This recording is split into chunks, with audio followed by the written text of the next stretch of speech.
Good morning, you guys. I just thought I would do a little piece together video today about some of the stuff that I have going on that I've got saved for my 365 days of food. And I put these in yesterday, but I forgot to put them in my baggies, so I just thought I'd show you how I freeze my blackberries. These I picked, and then I put them just on a cookie sheet, and they freeze individually that way. It just takes a couple of hours to freeze them, and then you can put them in the Ziploc bags. That way, when you want to go into the freezer and get some for a smoothie or a snack or whatever, you can just put them. They'll be separately, or they're frozen separately. So I've got a huge bag in here. That's everything that I've picked so far for the winter. So at least I have those. There's Zuzu. So that's one of the things. Up on top of my fridge, I have my apple cider vinegar that I made a month ago so far. I've got some sauerkraut up there, but I have a couple pints of beans. I'm waiting for I'm going to let my beans go to dry them.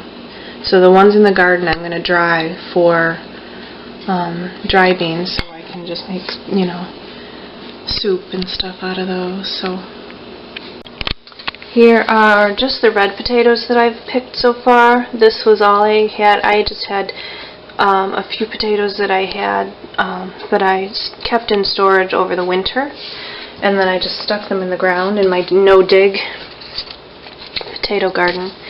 And that's all my red potatoes for the winter, but I'm going to leave my regular storage potatoes out there for a while, and I'll pick those later. So that's a lot of potatoes for just a couple.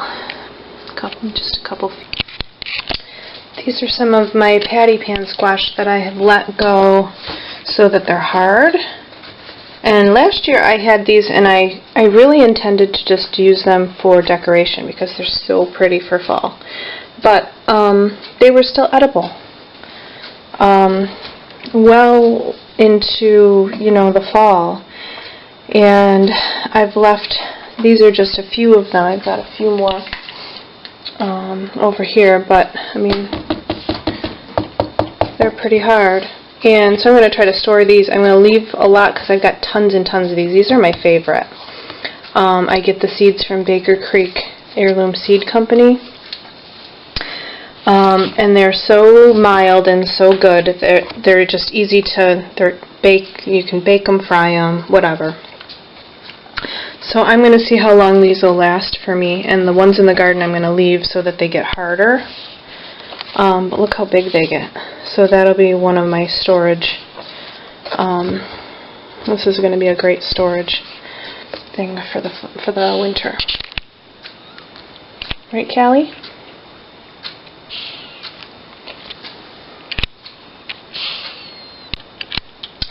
This is my main apothecary cupboard.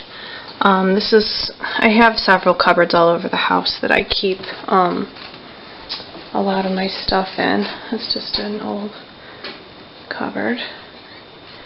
And I've been drying a lot of the herbs that I'm going to do for teas. Some of the stuff in here is from Mountain Rose Herbs, which I can't use that because I haven't grown it. But I can still use it until November 1st. But this is usually where I keep my tinctures and my any of my herbal medicinal supplies. Here's my St. John's wort tincture that I use. But I won't be using any tinctures while I'm doing this project because it's made with vodka. You put the herbs in the vodka and you let them soak for 3 to 6 months, and then it makes medicine. But I'm just going to use my, like, here's my clover. I'm just going to use teas for the winter for medicines, because then it'll be actually stuff that I've grown and it'll still be part of the project. So that's one of the cupboards. There's some rose petals that I picked from my wild roses, my birch leaves from the trees, dandelion root that I toasted for like a coffee substitute. I don't have very much of that because I just started it, but that worked out really good, and it smells really good. After you toast it, it just smells amazing. This is my calendula petals, the flowers, and that I've been actually using that in my teas. I love that stuff. Clover. So those will be my teas, my coffee substitutes, my teas for bedtime. But I just won't be able to use. That's my dandelion tincture that I made this year.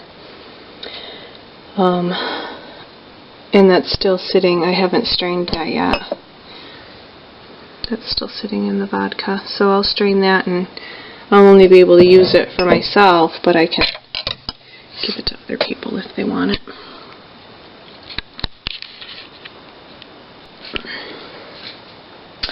I have a few apples that never got ripe, but they fell off the tree, so I'm going to do something with those.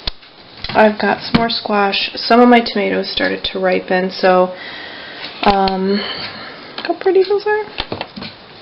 These I'm going to start to either freeze or can once everything starts to ripen. Over here I have some of my pickles that I have fermented, and they seem to be keeping pretty well. I've got like a layer of the mother on top of that one, which can just be scraped off. So I'm not crazy about these pickles because they turned out kind of mushy, but in a pinch when I'm starving in the winter, they'll be fine.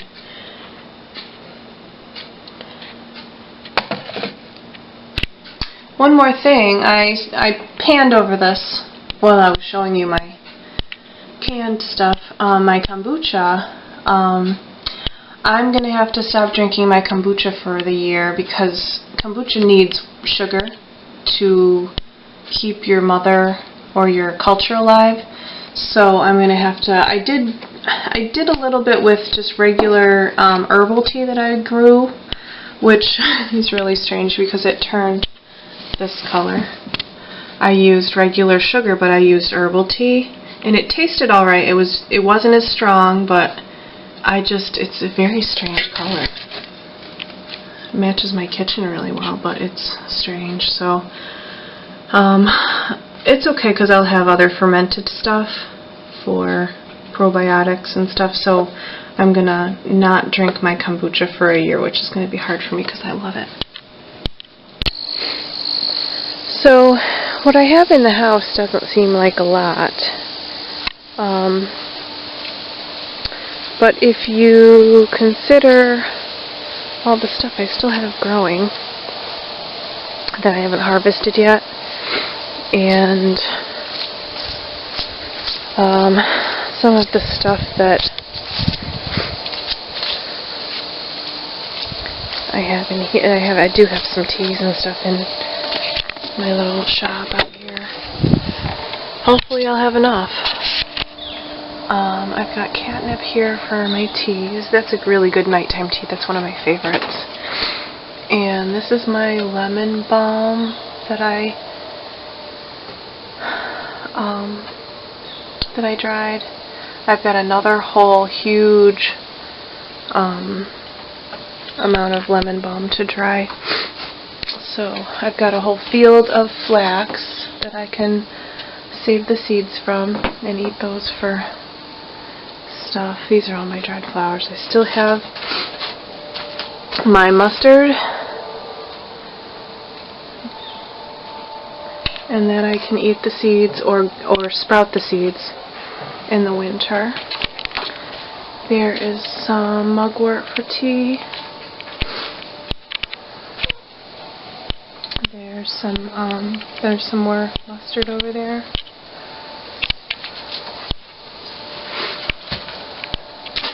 And here's nigella that I can use the seeds from the pods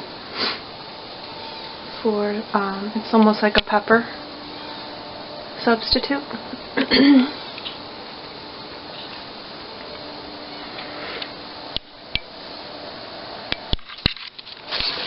There he is. There's Pickles.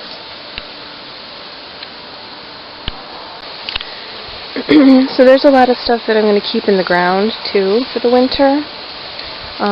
This is my turnip patch. And as long as you keep those turnips in the ground, these greens will keep sprouting through the winter. I had the greens, every time it would, you'd get a snow and then they'll die down, but as soon as a nice day comes and the sun's shining, you'll get new sprouts of green. So those I'm going to have all winter long. I am going to do another, today is September 1st, so I'll do another sowing so that I have more turnips too. And I really love them, so I don't have a problem eating them at all. The greens are my favorite. That is my horseradish. I'm going to leave that in the ground until I need it. These are ground cherries, which aren't even ready yet. I can pick those and freeze them just like I did my blackberries. And there's hundreds of them on here. And I never planted this, it just started growing under my hops. The hops is another thing I'll be harvesting for teas. I probably won't make beer out of it, but I'll make tea because it's great for helping you sleep. When I'm hungry, I'll just go to sleep. I'm starving to death, but I'll just be really well rested because I'll just go to sleep. I know that doesn't make any sense. This is part of an old straw bale garden that kind of broke down, and look how amazing and weed-free it is. Planted some parsley here. Parsley's great. And I will probably dig this up and put it in pots in the house, so I'll have parsley in the windowsill in the kitchen. I really want to stress this point. I'm not really trying very hard with this project. I mean, it is a priority to me, and I am focused on it, and I'm totally committed, but really, it's not, I don't think it's gonna be, I want to show people that if something happens to us and we can't go to grocery stores, or people who are very, very poor and can't afford things, there's other things we can do to sustain ourselves. With very little effort, because I have other stuff that I do. I mean, I don't sit in my garden all day long. I spend time here, but I'm not meticulous about weeds. I'm pretty lazy about it, and I kind of like the way that it turns out, so I don't, I'm not one of those people that has to have everything weed-free, but I still have so much. The tomatoes that are in this bed over here, I didn't plant any of them.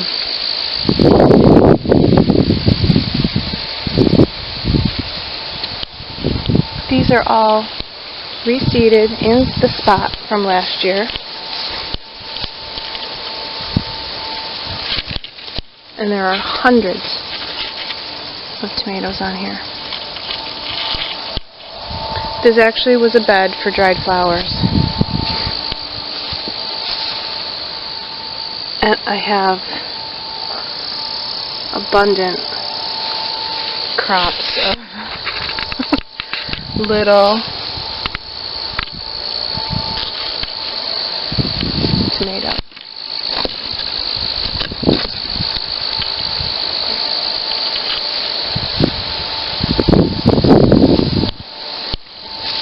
And if I'm standing right here, this little spot here, I can pick out a lot of different things that you can eat just from this spot. The amaranth grows by itself. I don't plant it. I don't plan where it's going to be. It's completely edible. The leaves, seeds.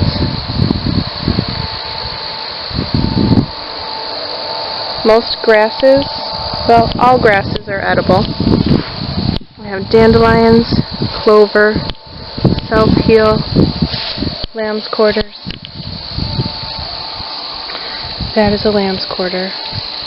And the leaves taste like spinach. And that'll keep growing all summer. Queen Anne's lace is like a carrot alternative.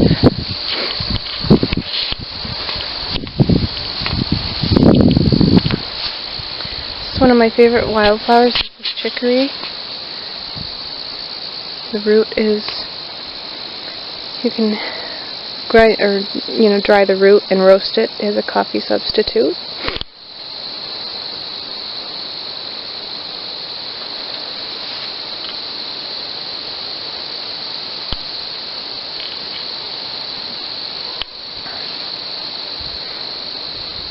There's more blackberries right there that I haven't harvested yet.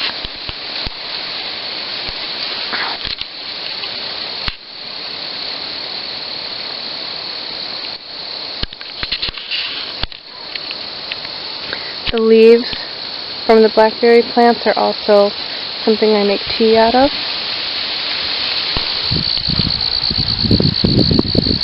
That is plantain. It's great for teas. All the clovers and their leaves are edible.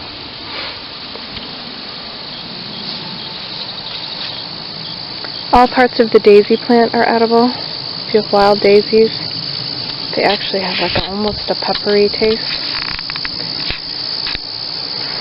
And then here is all of my, which is getting kind of a blight on it. I hope they ripen, but the tomatoes look awful. Over here, these are the tomato plants that I bought from the store. And look how yucky they look. But there's tons of tomatoes. Hopefully they'll ripen before the plants go. And then I probably have 11 butternut squash in here. I'll have a couple of pumpkins, the beans. So there's abundance, and it's no work.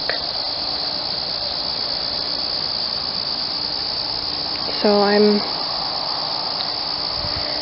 I just want to kind of get this point across that it doesn't have to be scary. I mean, there's not going to be any chocolate in my life, but if we're starving, we won't starve. We'll never starve. It's impossible. In the middle of winter, when everything is snow-covered, that's another story, but right now I will never starve.